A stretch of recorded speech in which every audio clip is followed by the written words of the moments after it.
Hello guys, so we're all aware about the situation at hand involving Mercy Chinwo and her ex-boss Eezee T. So Eezee T, on the other hand, has been having some issues with some other people in his label. Remember him and a producer that came out on Honest Bunch and spoke about him and also cried on Honest Bunch when he was talking about him.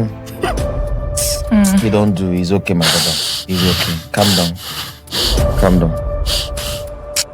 You know what TB for you to don't put in work. You dey expect say with this work, everybody for your family could do alright. So Mercy Chinwo is not the first person that he has done something with. But let's get to the nitty-gritty of him and Mercy Chinwo's story. So it appears that we saw the news that Eezee T was being arrested by the EFCC over an alleged mismanagement of funds involving $345,000. So apparently we all thought this was Mercy Chinwo suing Eezee T, but apparently when you get to near the whole story, you discover that it was not Mercy Chinwo suing Eezee T, but it was a case of Eezee T versus the EFCC.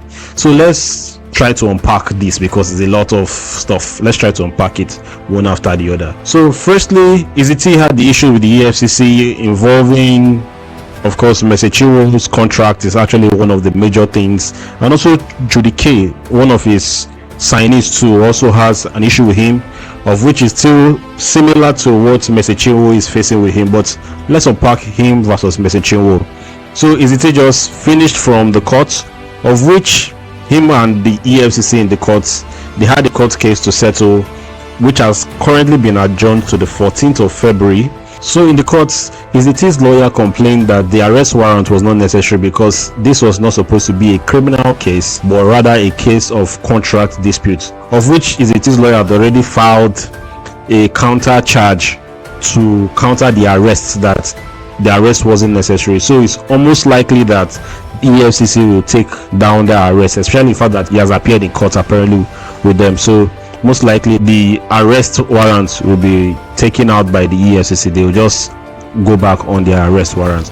But that aside, Mercy Chinwo has released an 11-page press article for us to read, talking about the situation between her and Eezee Concepts from the beginning right down to the end. And I'm here to just try to explain it to you, so you don't have to read that 11-page article. I hope I'll be able to explain it better than whatever that was written there, because the truth is what was written there was very detailed, and that's why it's actually long as it is. So let's start off from the beginning. They were actually together as friends in 2017, where Mercy Chinwo played the backup singer role for Eezee T. From friendship it became business, and officially they signed together on the 5th of September 2017, where Mercy Chinwo signed under him as his artist and him boss, so they signed and project took off, of which Mercy Chinwo released Excess Love in 2018, and that was one of our biggest songs up until date. That song took off and Mercy Chinwo became a household name. So business was booming and these guys were in it. They were happy with their business deals. Eezee T was handling her perfectly and she was doing her own work as a gospel artist perfectly. And they decided to move to Lagos. So they relocated to Lagos from Port Harcourt. And while in Lagos, things started to change little by little. Firstly, according to Mercy Chinwo, in 2019, the contract which she signed with Eezee T was replaced by a new contract of which she knew nothing about. In her statement, she said that she signed a 5-page contract with Eezee T. But in the one that was replaced in 2019, it was a 25-page contract. So this contract, alleged by Mercy Chinwo, Eezee T hired a new law firm to reconstruct the contract with Mercy Chinwo.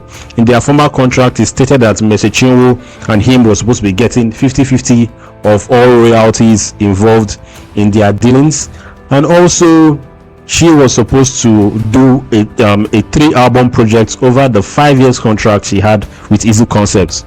So Eezee T had reconstructed this contract, and according to what she said, he said that this new contract that was signed was redrafted and repurposed for the same for the same agreements between her and Eezee Concepts. Was almost like a perpetual servitude contract, where she had very little to gain and much for Eezee to gain. So it was almost like the contract was very one-sided, of which she was shocked because she never knew about that contract until her time expired with Eezee, which happened in 2022. But before we get there, she said things started taking for the worst in 2020, where she and Eezee actually had a very deep disagreement. So firstly, Eezee offered her that he wanted her to extend her contract from a 5-year contract to a 12-year contract, of which she rejected. She said, no, I have other plans, I have things to do with my life. And Eezee got offended and he felt bad, of which he started telling her that he made her who she was, and without her, without him, she was nothing.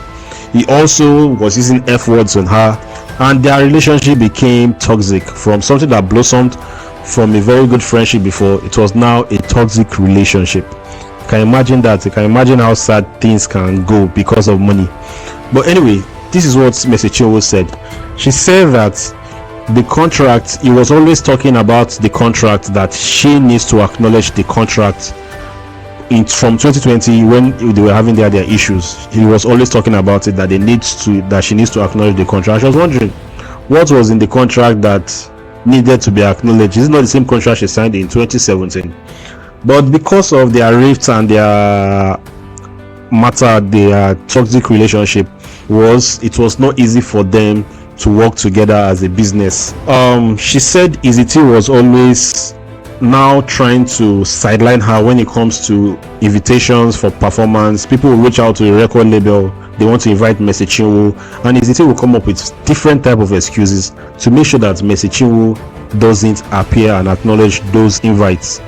That even one scenario happened where she was invited to Edo State by a reverend, and she didn't know that about these invites. Unknown to her, Eezee had already spoken to the reverend and told the reverend that she can't come, that she had a very severe life-threatening health situation. In fact, when she heard of it, she had serious issues with Eezee and told him that she would go for this particular invite, whether he liked it or not. She was going to go. That's what happened. And surprisingly for her, this guy finally budged and he booked ticket for him and her to go to Edo State and acknowledge the invite. On getting to Edo State, she was surprised to be received at the airport with ambulance and a health medic team, because they really thought that Mrs. Chinwo was sick while she was very healthy. So you can imagine those kind of corny plays that was happening behind the scenes.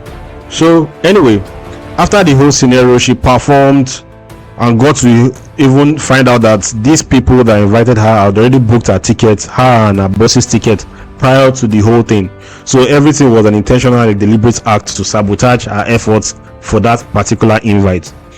So she and the management, they were still having serious issues, and it now made the management to finally give her her own call logs. Let her be answering her calls. Let her be handling her own management call invites by herself. So they give her the call logs and they give her the liberty to answer her calls herself, of which she started accepting more invites by herself, and she made sure that whatever invite she got, whatever honorarium that was given to her after she has performed and made everybody marvel at her presence, whatever thing that came to her, she will share it 50-50 with the management. The times where she delayed in sharing the honorarium, she will get a mail from her former boss, Eezee, that you have not acknowledged this invite. So this was the situation as it was happening, and the thing even got to her. She felt the need to reconcile with her boss, that out of her spirit, out of the way she was led by the spirit, she bought her boss, her former boss, an SUV car.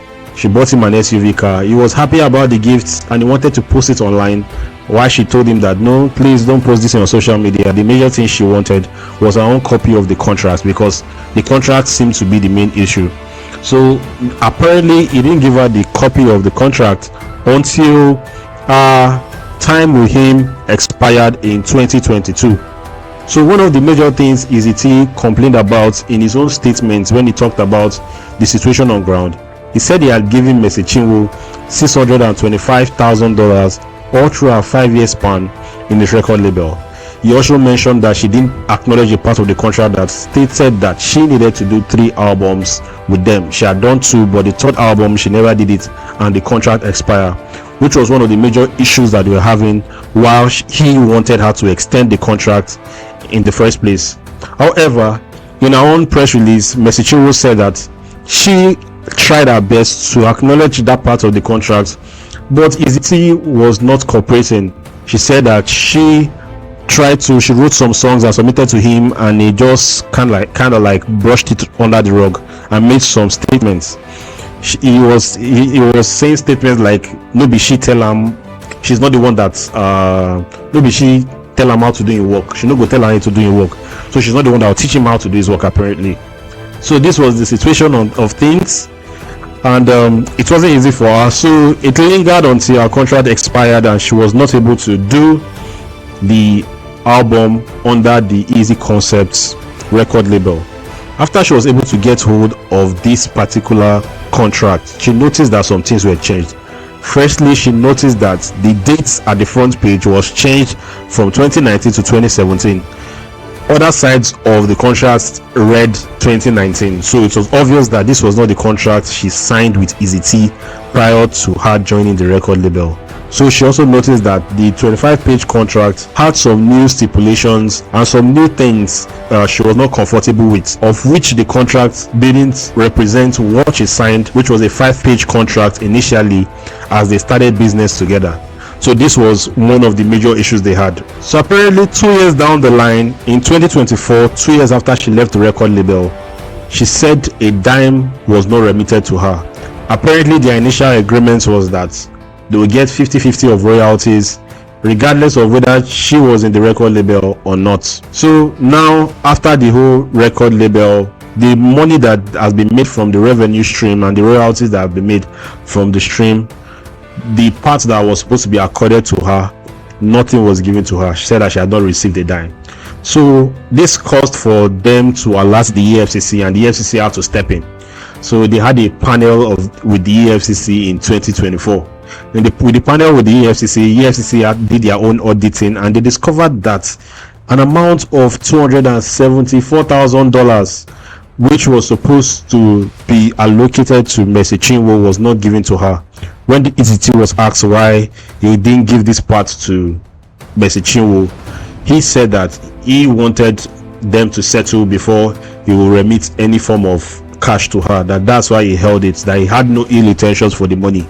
This was according to a statement, a press release statement. So eventually he gave her the money, but they still had some other issues. They had some other underlying issues that they needed to sort out. A lot of settlements that needed to be done, of which Pastor Anslem Madubuko had to step in. Pastor Anslem is a mutual father of both of them, but is majorly the spiritual father to Mercy Chinwo. So he stepped in. They had their meeting, and in their meeting it was agreed that okay, we want peace. Everybody wanted peace. It was agreed that okay, let us get a private auditor, an independent auditor that is not from either side. It's not from Mercy Chinwo, it's not from Eezee, that will come and check the financial records and the funds, and check it, and just assess everything and know which money belongs to which.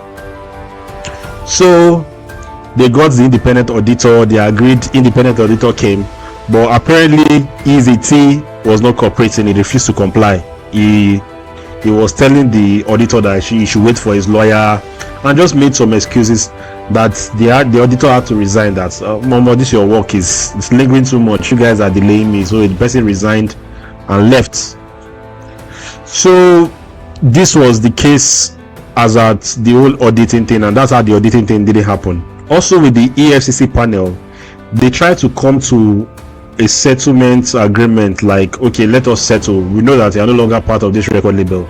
Let's settle and let's see how things go from here. Let's be friends. In fact, at the panel, both parties became very emotional. Eezee cried and pleaded with Mercy Chinwo that he wanted peace. He didn't want this fight. They wanted them to be friends as they usually were before. Mercy Chinwo also busted into tears, and these guys cried, and the their lawyers were like, okay, we understand that you guys want peace, so the best thing, let us have a settlement agreement. Now that we are no longer part of the label, these are the terms of which we can settle, and mutual grounds can feel satisfied that okay, business was done and dusted. So they agreed on that, and Eezee Concepts, his lawyers drafted a settlement agreement which was given to Mercy Chinwo and Mercy Chinwo's team.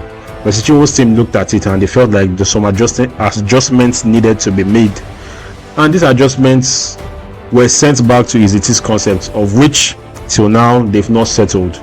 So this is the whole story as relating to Mercy Chinwo and Eezee.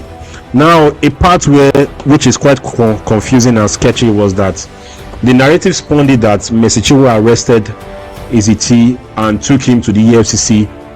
That's why he has a case with the EFCC.